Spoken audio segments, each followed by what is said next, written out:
Hey everyone, welcome to the CyberHub Engage podcast. I am your host, James Azar. Follow me on Twitter, James_Azar1. If you're not there, you're missing out.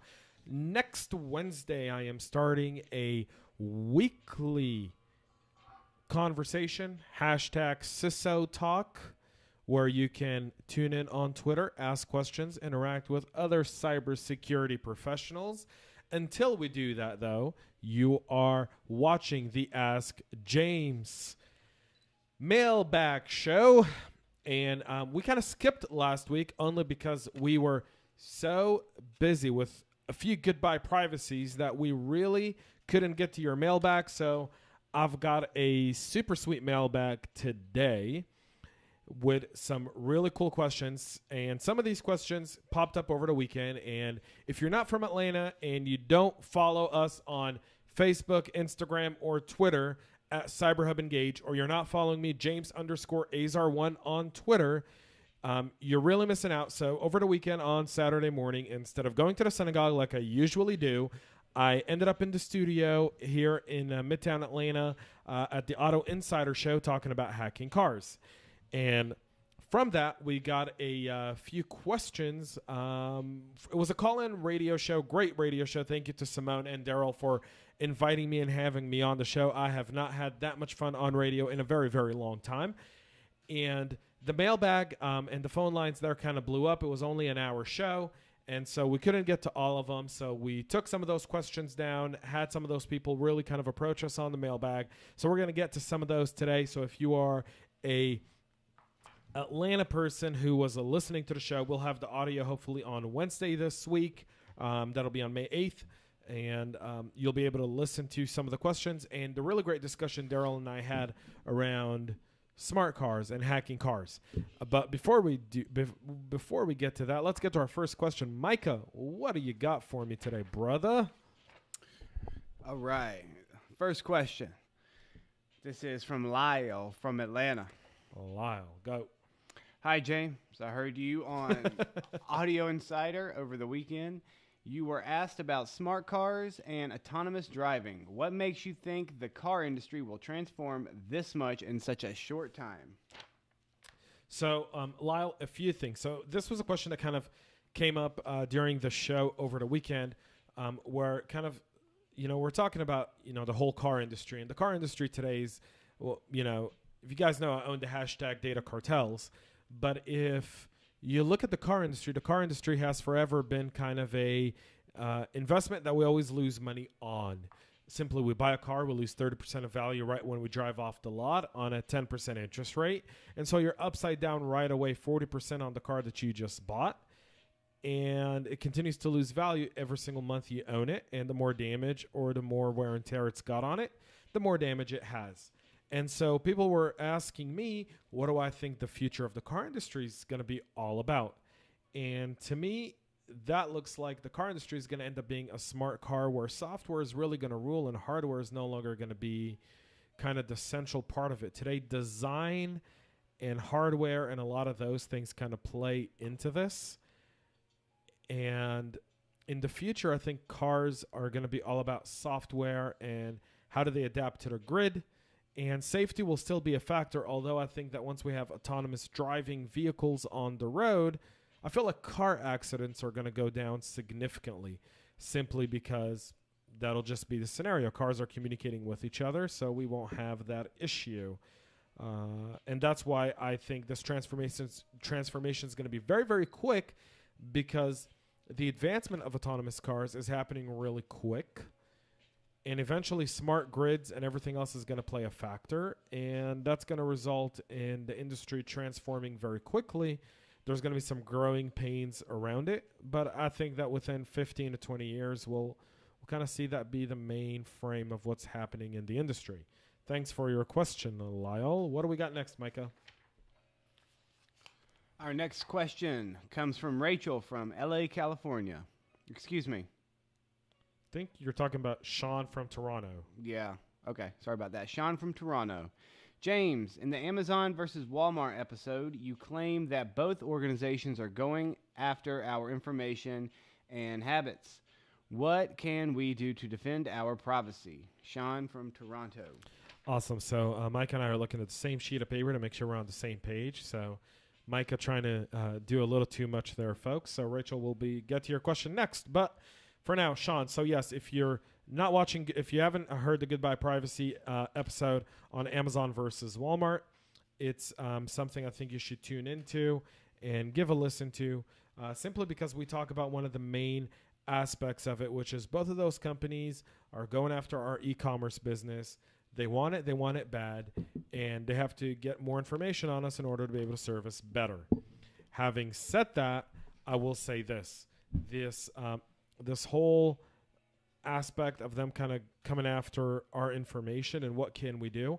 Well, there's not much that we can do outside of really customizing our privacy, but people still are going to buy Amazon Prime.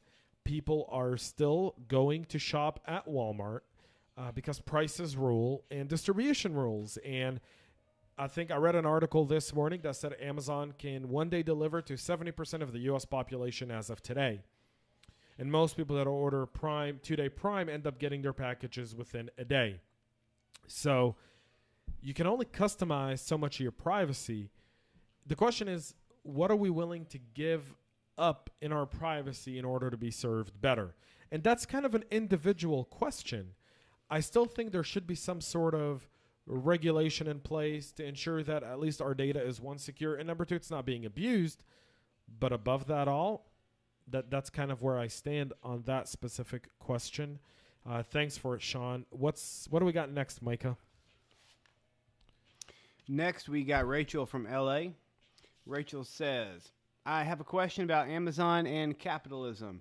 I know you talk about Amazon and the empire they own, but I can't point my finger on something that makes them bad. Why are you going after them like that? Spoken like a true capitalist. So, Rachel, one, thanks for listening. Thanks for the question. I'm not really going after Amazon. Like I said in both episodes, Amazon versus Walmart, and then Amazon Everything on Earth from A to Z on our Goodbye Privacy podcast, I said I am an avid Amazon shopper. Now, I've customized the way they communicate with me and the type of ads I want to see in order to ensure that I'm not being followed around everywhere else. And so that to me was important because I didn't want to be marketed to and have consumerism and pushed into my face everywhere I go online. And I encourage a lot of people to do that, especially if you have a wife or husband that likes to spend money, and Amazon tends to cater to that kind of business. Having said that, I'm all for Amazon's success. And I want Amazon to be successful because they create jobs, which are good for the economy. Anyone who tries to argue that Amazon is bad for the economy, I feel like doesn't understand economics. But at the same time, Amazon should be held accountable to how they obtain and use our information. Because if they don't, I think the challenge we end up running into here, Rachel, is that they're going to have so much information that they're going to have such a monopoly that they can run government with no accountability. So I think we need to recognize the threat, which I don't think is imminent, but I think it's there, and address it now while we still can before it becomes too late to do anything about it. Thanks, Rachel. What do we got next, Micah? All right, our next question comes from Adam from Marietta, Georgia. I was listening to your interview on the radio this weekend, and you were asked about the elections, and you pointed out that to hack elections, you need to engineer people's opinions. Do you think that's what happened in 2016, and why didn't it happen again in the 2018 midterms? That's Adam, right? Adam from Marietta. All right, Adam. So one, thanks for listening to the show. Again, I was on Auto Insider over the weekend here in Atlanta. And quickly, as we were talking about hacking cars, I got the question about hacking the elections. And so this kind of derives from that. So I think most people misunderstand that it's very tough to hack our elections in the United States of America for multiple reasons. One, it's practically a very, very monumental task to hack elections because the federal government isn't responsible for election equipment. It is states and counties that are in charge of it, and every state and every county has different equipment for voting. Some still use paper ballots, some use electronic ballots, and those who use electronic ballots, there's a variation of electronic ballots out there. And so when the media and other people talk about, could have Russia hacked the election, my answer to that simply is no, they couldn't have. There's no way of doing it. And that's where I think people misunderstand it. What the Russians did in 2016 was very simple. The Russians spread out misinformation campaigns by using social media networks.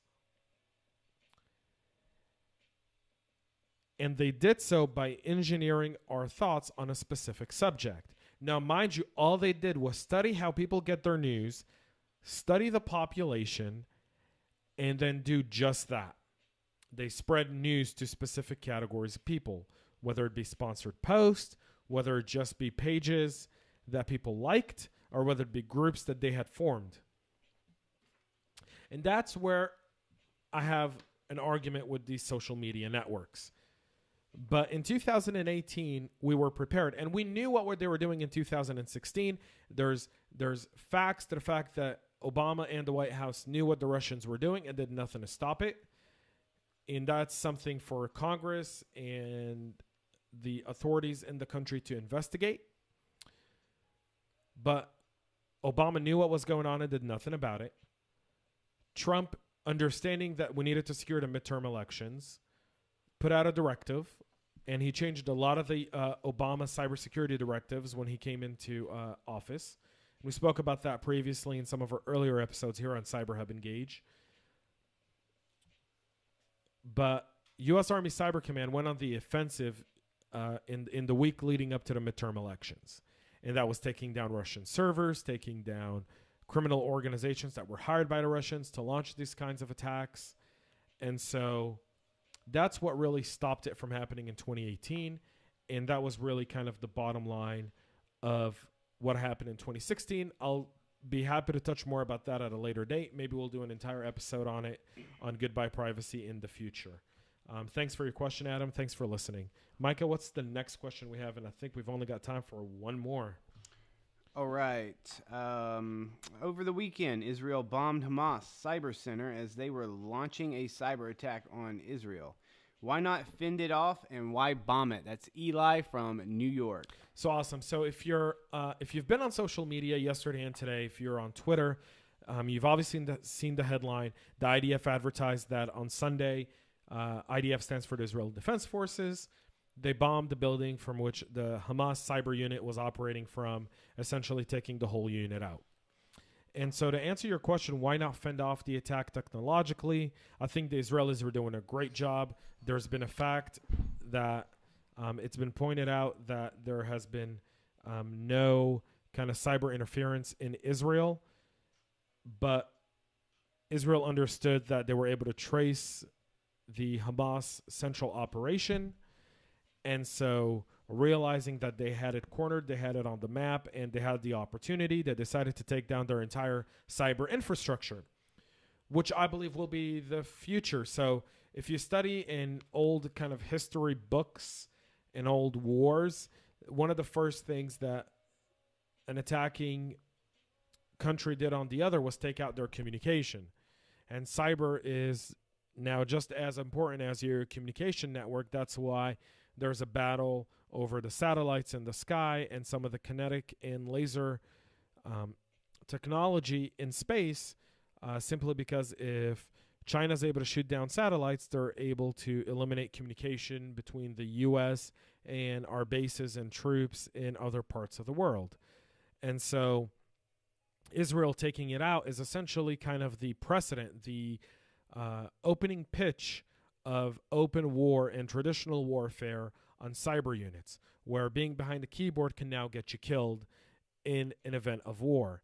And this could be done by bomb, or this could be done by suicide squads or covert operations. And we're going to start to see more and more of this as time goes on. And I think, whether this is legitimate or not, that's for people to debate. I personally agree with this. It's better off dropping a bomb and getting rid of the entire infrastructure, strategically speaking, than fending off the attack and allowing them to come back. You eliminate your enemy. When you're at war, your goal is to eliminate your enemy and beat them to the point where they give up. And when you're having missiles launched at your population, you absolutely need to be doing that. And so why? I think we know the why. And why not fend it off and bomb it? Because when you're in war, you're out to take out your enemy, and you're not out to just thwart their attack. If you're able to take him out, by all means, take him out and destroy their infrastructure while you're at it.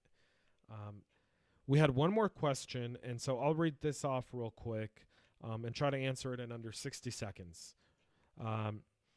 So, James, how can we, as people speak to our children, as parents speak to our children about the threats online and why they should limit the information they share on their social media pages?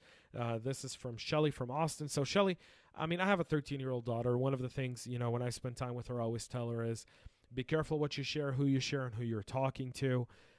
When you talk about online education, it starts with us as parents. It's our responsibility to monitor our kids' screen time, monitor who they're talking to, and get savvy. There's a ton of YouTube videos. I know that we here at CyberHub Engage are working on a bunch more content for parents to help parents be more tech savvy around their children. Having said that, though, I will say that it is on you. There's a ton of resources online that I'll gladly share at the end of this podcast. And so what I would say, Shelly, is get informed and look for more resources and really talk to your kids about it and grab their phones and look at their phones. I think most of the time parents want to give kids privacy. And what I've told my daughter and what I'll tell everyone else is, when you're living under my roof and I'm paying the bills, your right for privacy goes right out the door. And so if you want to have privacy, that's called responsibility. And once you show more responsibility, you'll get more privacy and as such. But understand there's inspections. That's it for the Ask James segment today, folks. Thanks for tuning in. Thanks for listening. I am James Azar, your host. Again, follow me on Twitter, James_Azar1. Until then, thanks for listening. Thanks for watching. We'll be back soon.